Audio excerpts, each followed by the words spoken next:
Hello and welcome to a very special episode of Goa Connect where we are focusing on autism. And just to know more about it, we are visiting the campus of Sethu at Saligao. This is a very beautiful campus. You need to visit this. And I've got a lovely team of Sethu here with me. I've got Andre Vielo, Head of Autism Program, Dr. Nandita D'Souza, Director and Pediatrician, Hello, everyone. Anjali Barreto, Head of Child Development Center and Speech Therapist, Hi. Mahira Kantawala, Occupational Therapist, Hello, Goa. Bharti D'Souza, Special Educator, Hello, everyone. and Sinis Riego, Awareness and Fundraising. Hello. Welcome to the program. I would say there's lovely faces to see on this beautiful program. Andre, if I can start the ball rolling, just if you can brief my audience, what is autism? So, autism is a lifelong neurological condition that affects the way a person sees the world and interprets the environment. Autism is short for autism spectrum disorder, and we use the word spectrum because each person with autism is unique in their own way, just like we all are unique in our own ways. But children and people who have autism have the same categories of difficulties. The first being in social communication, which means they have a difficult time, maybe sometimes using language. You may see them pulling your hand or reaching out for things rather than using language. They may sometimes have a difficulty understanding what we say to them. Some people with autism do talk and have a lot of language, but they have a difficulty in having a conversation with another person. In addition to that, they also have difficulties in interacting with people and interacting in social situations. They can find it difficult to make friends with others. It's not that they don't want to be social and make friends, they just are not quite sure about how to do it. And it can be quite stressful for them, social situations and interacting with people, and sometimes they get so demotivated by it, they sometimes prefer to just be in their own little worlds because that's safe and that's comfortable. They also have a difficulty, especially in young children, in playing with toys. They tend to have a quite repetitive style of play. So whereas a non-autistic child might take a set of blocks and build a house, an autistic child might line up the blocks or build a tower and then just keep repeating that over and over again. They also have what we call sensory sensitivities, which means the brains of autistic people can't quite do the same things as our brains in terms of how they interpret what they get from their environment. So the way that they see things and hear things, taste and feel, sometimes can be either overwhelming, which means they're getting too much information from their environment and they want to avoid, or sometimes they're not getting enough information from the environment and their brains are telling them to seek out more. And as a result of these difficulties that they have, sometimes they either have meltdowns where they're so overwhelmed they can't cope and they just lose control of their body, so they might cry, scream, be aggressive, or they might shut down where they will just go into their own world because they're so overwhelmed by what's happening around them. So that's essentially what autism is. Okay, basically, but if I can, break it down, and what is the cause that makes a child do such kind of a thing? What is whether it is hereditary, whether it is, something that happens during pregnancy, or That's a great question. In fact, as of today, there's no single cause for autism. We don't know what it is. The latest research is that it's a combination of genes and environmental influences. But these two things only increase the risk that a person might go on to have autism. And increased risk is not the same as cause. So certain genetic influences that we see in people with autism are also there in non-autistic people. Same thing with environmental factors. Certain environmental influences that we see in autistic children are not present in non-autistic children. So as of now, there's no known cause for autism that I can speak of. Okay. Also, you mentioned it that it is a lifelong thing that, Yes. that happens. Yes. So is there a cure, or you'll have to live with it, or maybe kind of cope up to the challenges that the age possesses, or maybe. Fantastic question, and this is a question that very often parents of children with autism have, and is that, can my child be cured? The thing is, autism is not a disease, so it's not something that needs a cure. It's a set of challenges that people have, just like you and I have our own challenges, and you can't really go to a doctor and say I need to be cured if I'm maybe weak at cooking, or if I take long to learn how to drive, or if I struggle to read and write. I can't be cured of that. I can get better at it, but at the end of the day, that's my challenge. But we all have our strengths, and encouraging a person with autism to follow their strengths, they have highly focused interests very often. They have very keen interest in certain topics or activities, and that's a big scope for them to be able to have a successful and meaningful life, is if we encourage them to pursue their interests, because they can be really good at that. So there is no cure for autism. And in fact, the largest objection to finding a cure for autism is from autistic people themselves, because they don't see themselves as broken, needing to be fixed. They see themselves as competent and having the potential to be independent. And what we have to do as a society is change our approach to make our community more inclusive and make it easier for autistic people to navigate our community. Great way that you've summarized. Now, this is a beautiful campus that you have. It's an old Portuguese house, and you are doing such a great service to the community. Now, Sethu is something that has been here for quite some time. People have heard about it. A lot many people have visited here. A lot many people have, got benefit from here.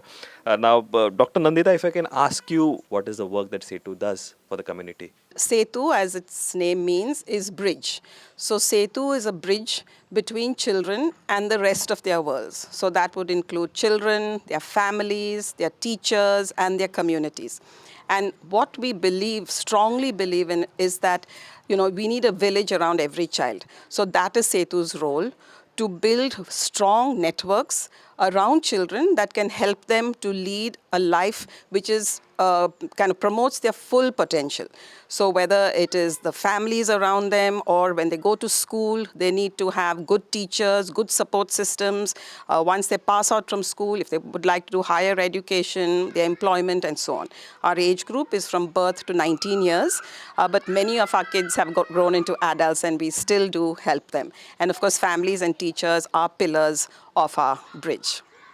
Okay, also, since we're talking about the autism in general, so how has Sethu over the course of years helped, children with autism cope up? And as you said, it is above 19 years also come to you and, take the guidance.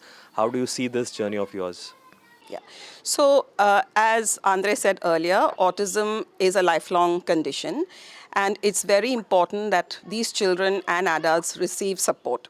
So we start off right from early detection. And there are lots of signs that we can pick up even in an infant and a toddler. These are mainly linked to social communication. So even before the child starts to speak, the child communicates in different ways, through their eye contact, through their gestures like pointing, through their body language, like reaching out when they want to be lifted. So very often we find that children with autism, when they're babies, they tend to be what we call good babies. So they don't really ask for attention very much. They're quite happy to play on their own. And sometimes this can be missed by parents. Then when the baby's supposed to start speaking, that's when sometimes parents pick it up.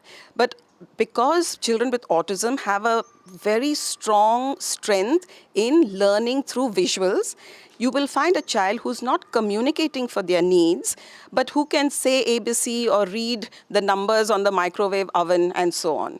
So again, that can confuse parents, because they think that, this child is so intelligent. They're like 2 years old. They already know their alphabets and their numbers.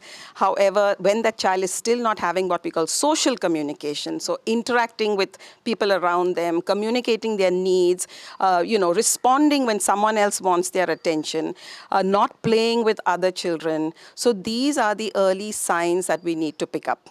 So once we've detected, the next stage is now what kind of support, what kind of intervention we're going to give. For that, we need to use autism-specific interventions which focus on the child's strengths, which are in collaboration with the family. So it's not like the child comes to Sethu, is in a room with the therapist, and we do some jadoo with the child and things are fine. We work very closely with families. They are our strength. Because when families learn how to play with their child, how to encourage communication, how to connect with their child, then that's a learning for life. And the child responds so much better. The next step would be interacting with the schools, because children spend a lot of time in school. So training teachers, helping them to have systems within the school, which not only help the child with autism, for example, what we call a visual timetable, where through pictures, all the children know what is going to happen next.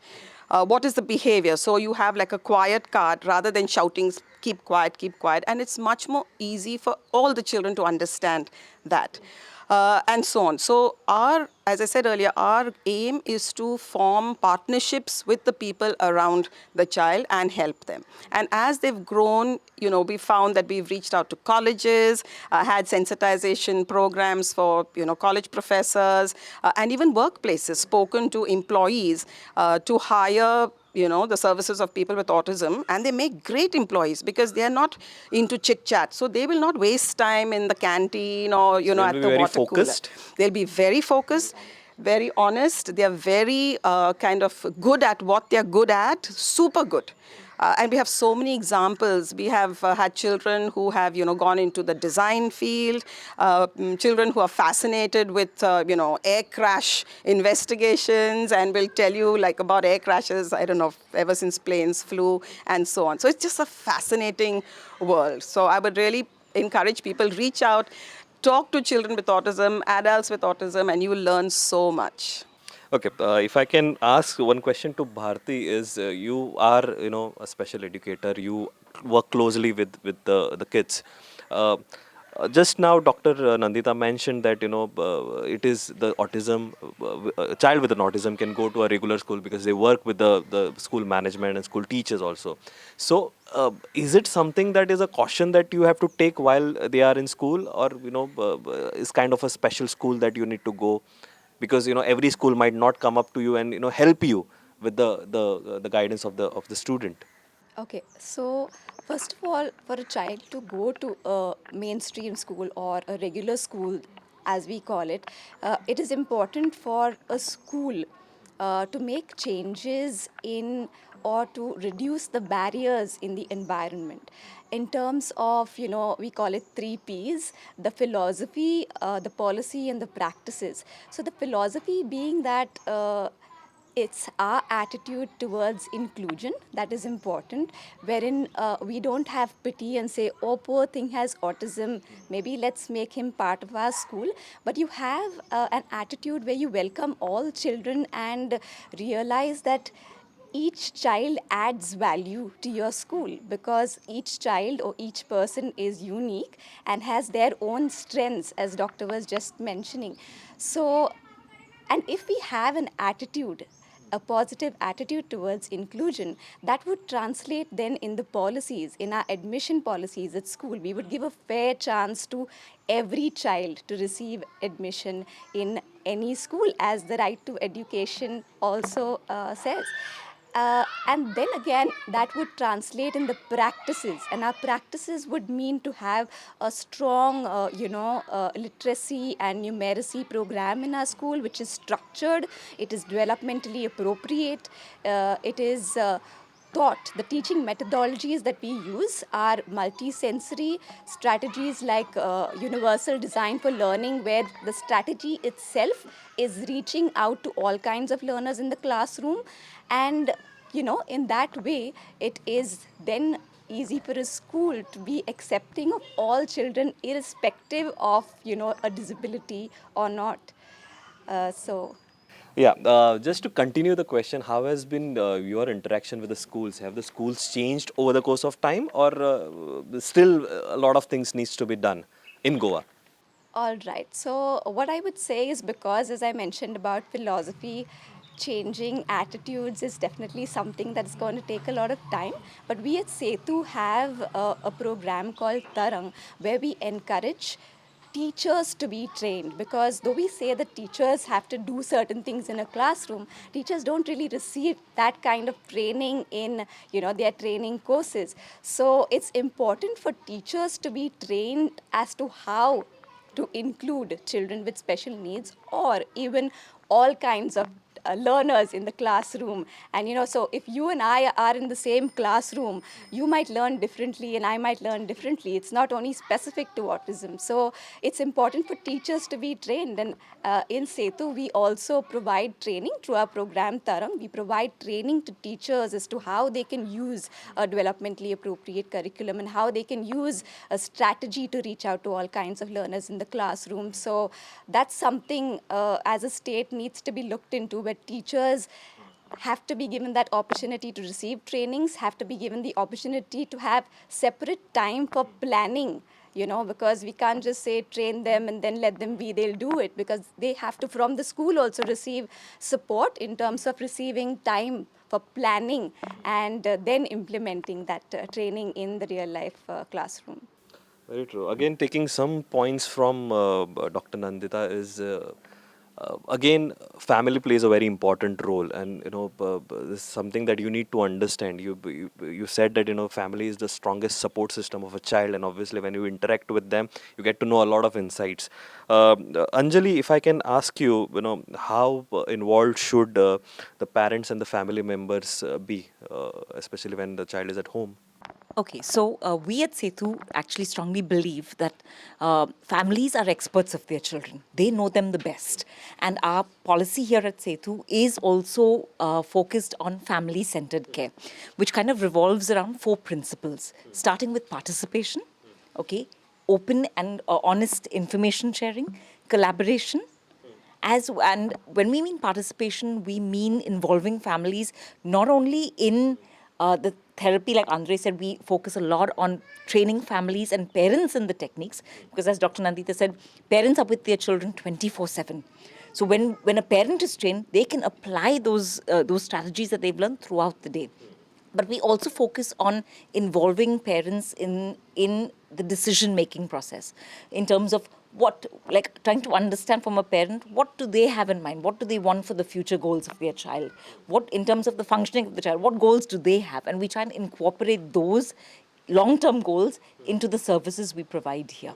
And it involves a lot of, not only, as I said, training parents, but collaborating with them. That we are both partners on this team to make sure that this child reaches their best potential through those kind of collaborations. Okay, what I can recollect is you can see a little signs of symptoms of autism.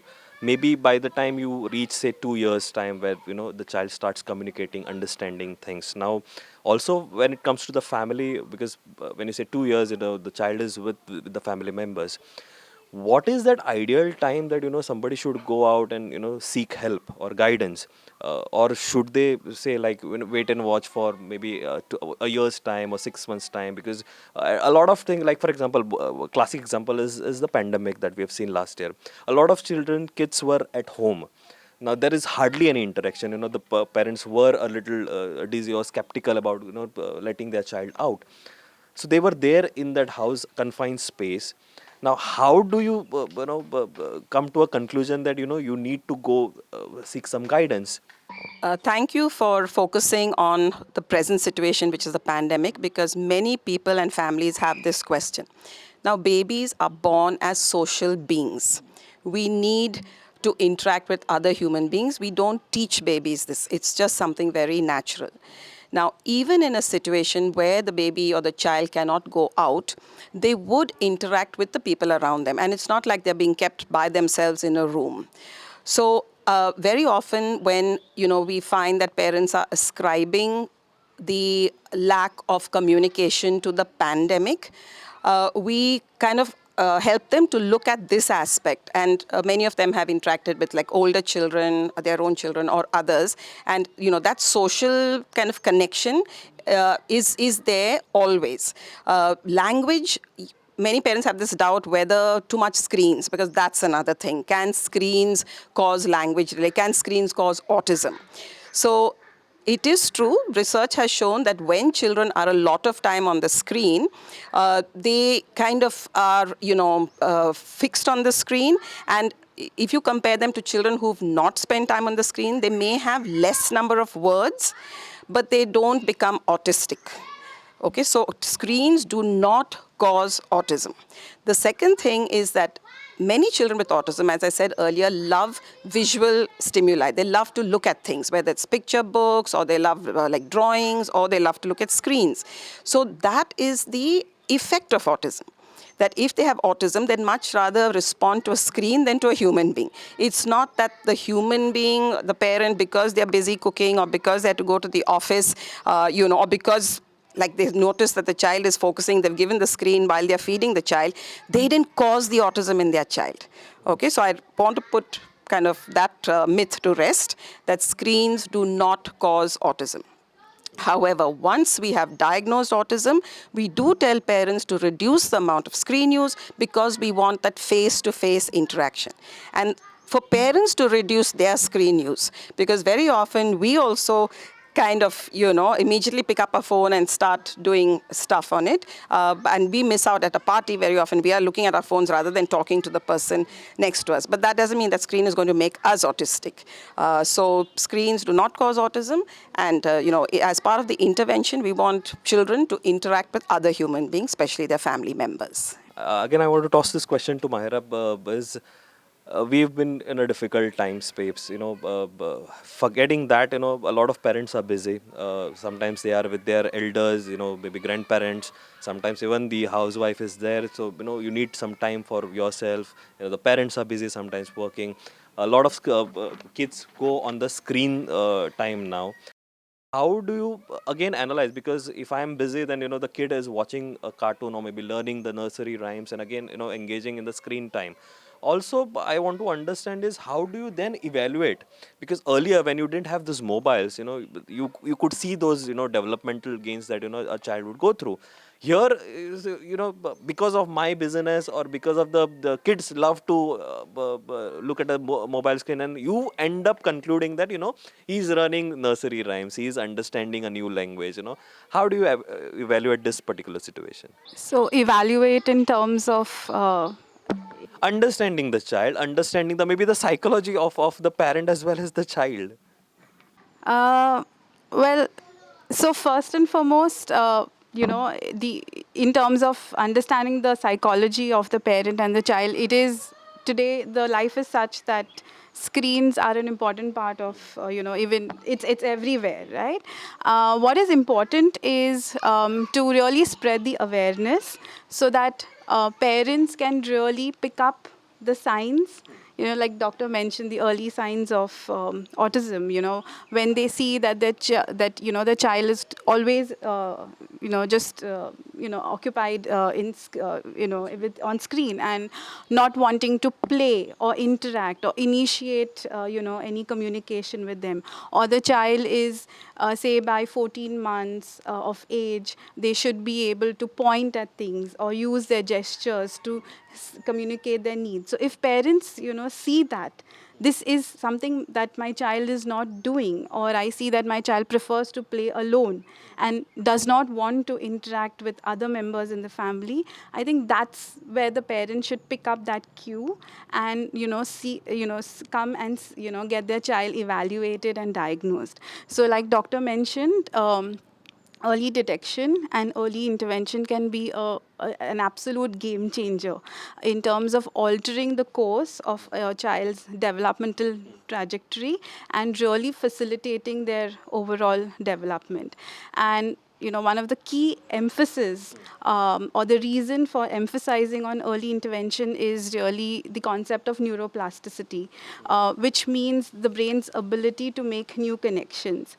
And while this happens lifelong, but there are these sensitive periods during brain development wherein it becomes much easier, and the brain has the greatest capacity to make these new connections. And when children are given given the right kind of intervention, and we start early in the intervention process and really, create that awareness where parents can really identify the signs of autism early, seek help, and begin early intervention. Those experiences can really help alter the developmental growth of the child. So at Sethu, we absolutely believe in early detection and early intervention, and we offer early intervention programs where we start as early as even 14 months of age. So we have programs which target on toddlers. And we start early there. And the focus is mainly, again, on teaching parents the skills and the strategies, because we believe that if they know how to help improve their child's communication and their language, and really get their child to socially engage with them and interact with them, and teaching them how to play with their child in the right way, so that the child can start engaging and socially interacting with them. I think that is the key. And what that does, it really boosts the parents' confidence. So like you were talking about the parents' psychology, it really boosts their confidence and really improves their own emotional ability to support their child well. Okay, if I can ask, toss one syndrome is, we all evolve, right?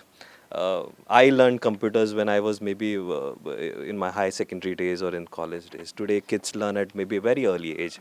I had my first mobile getting interacted maybe when I was in college. Today, the kids, the moment they are born, they know how to go to the Play Store, download their favorite games. So sometimes I feel this is like evolution. So this is the new age that we are understanding, and sometimes the parents think that the child is learning. So it is not, right? They are, but it is not in a right They are direction, learning, maybe. but because autism causes difficulties with social engagement and interaction. So like doctor said, the screen time or just engaging with a device does not cause autism, or is not going to the child is not that's not the reason for autism. But what that is doing is that because they're so engaged with the screen, they do not get enough opportunities to then engage with people, which is the difficulty for individuals with autism. They have difficulty engaging and interacting with people. So that's the reason why, if screen time is balanced, and and enough opportunities are also presented where parents can really use strategies to help that child's interaction and initiation of engagement. That's the So if I can conclude, you need to have online and offline presence as well. So that, yeah, please. So I think what we're trying to say is that being on the mobile and watching TV is not bad. We all learn a lot from that, right? Where autism comes into play is that people with autism struggle to learn from people, right? If I want to develop and grow and improve myself, I need to be able to learn not only from watching TV and looking things in the mobile and reading books, but I also need to be able to learn the right way to behave, the wrong way to behave, and I only can learn this by observing what other people like me are doing. So if children with autism are not taught to pay attention to people and to learn from them, they're always going to struggle with this. So that's what we're trying to say. So I would recommend that if parents are worried about their child's language development, and as I said, communication doesn't start with words. It starts much before that, through your eye contact, through your gestures, through sharing something with someone else, right? So if parents are worried that their child is, always looking at the mobile, doesn't want to mix with them, doesn't want to mix with other people, other children, I would say take that mobile away for a couple of days and then watch your child's behavior. If your child doesn't have autism, it's very likely, of course, your child will scream and refuse to eat or, do potty or whatever that mobile is being used for. But however, once you are firm, your child will realize, okay, fine, I don't have the screen. Okay, let me tell my mama to play with me, or let me, kind of pull my brother's toys away and let's play together. So that social engagement will be very fast. Okay. However, if the child has autism and the mobile is kept away, it's going to be really tough for that child to just start engaging with others. They will still be aloof, preferring to do things on their own, playing maybe repetitively in the same way with various toys, okay, and not really communicating spontaneously. They may say something which they learn from the mobile, some script, say on Peppa Pig or some cartoon they've watched, but it will not be to say, I'm hungry, or like take me to the park, or there's a dog. So that is what we want to see, that spontaneous communication, which is not just something that is repeated off a screen. And that is, this coordination is very important, which is eye contact, pointing or using a gesture, and speaking. The three have to happen together. And very often in autism, in a child who's not that severely impacted, we may get some eye contact, we may get some gestures, we may get some communication. But the coordination of the three together is what we don't pick up. So these are very subtle signs. And if parents have a doubt, just come and get your child assessed. Don't be afraid. That's the message we want to give out, because we don't even have to make a diagnosis to start the intervention. But as my team members have said, if we start early and work on the child's communication, the child's socialization, the language, so much can be done. Okay, coming back to the last part of the interview is you need a lot of awareness to be made, to the general public. And Sanez, I think with autism, it is a tough challenge that you have in terms of maybe taking away with some kind of a campaign. You have to make it interesting for people to digest and understand the cause. How have things been for you in Goa, and what is the campaign that you're working for this year's edition? Right. So, yes, so this year what we're trying to do is to create awareness for autism. We have come up with a campaign called Light It Up Blue with Sethu. Okay. And as you can see, we've all worn blue because blue is the color for, yes, blue and red. Both the colors, because blue is one color which is for awareness, and red is actually autistic people. They have this campaign which is Light It Up Red instead. Because they believe red depicts love and acceptance. So actually you're perfectly... Yes, perfectly I'm a perfect dressed. host today. Yes. Yeah, you Great. So, yes, so what we have done, Sethu is trying to reach out to many local businesses this year to encourage them to light it up blue. So any corporates, individuals, entrepreneurs who can maybe light a blue bulb, light up their building blue, make a blue drink, dress up blue, anything with the color blue, and click pictures, capture these moments and post it on your social media. Use our hashtag, that is Light It Up Blue Sethu, and tag us on Instagram and Facebook, and just let everybody know about autism, create the awareness. Also, one of the main structures, the Atal Sethu Bridge, is on board with us. So till the 4th of April, if you're on the bridge, just look up, it's lit up in blue, very beautiful. Take a selfie, take a picture with it, post it, share it, follow us on social media, and just create a buzz. I think with this initiative, we've tried to summarize the entire aspect of autism. And if you feel that you need a little guidance, you see a little changes in your kid, and you think you need a little guidance, then I think Sethu is where you should come. We've got a beautiful campus here with all the facilities. So you should visit this campus, just take guidance and help from them. And obviously, this is a long way to go. We've just started the beginning. And just in case you need to make awareness about autism, blue is the color. So you can color the entire month with blue. I think this is where I need to wrap this program. I hope it has been helpful for you. And again, as I said, Sethu is the place that you need to visit if you need a little guidance. So ladies and gentlemen, thank you very much for joining and sharing so much of happiness, love, and obviously the color blue on this special program of ours. Thank you. Pleasure.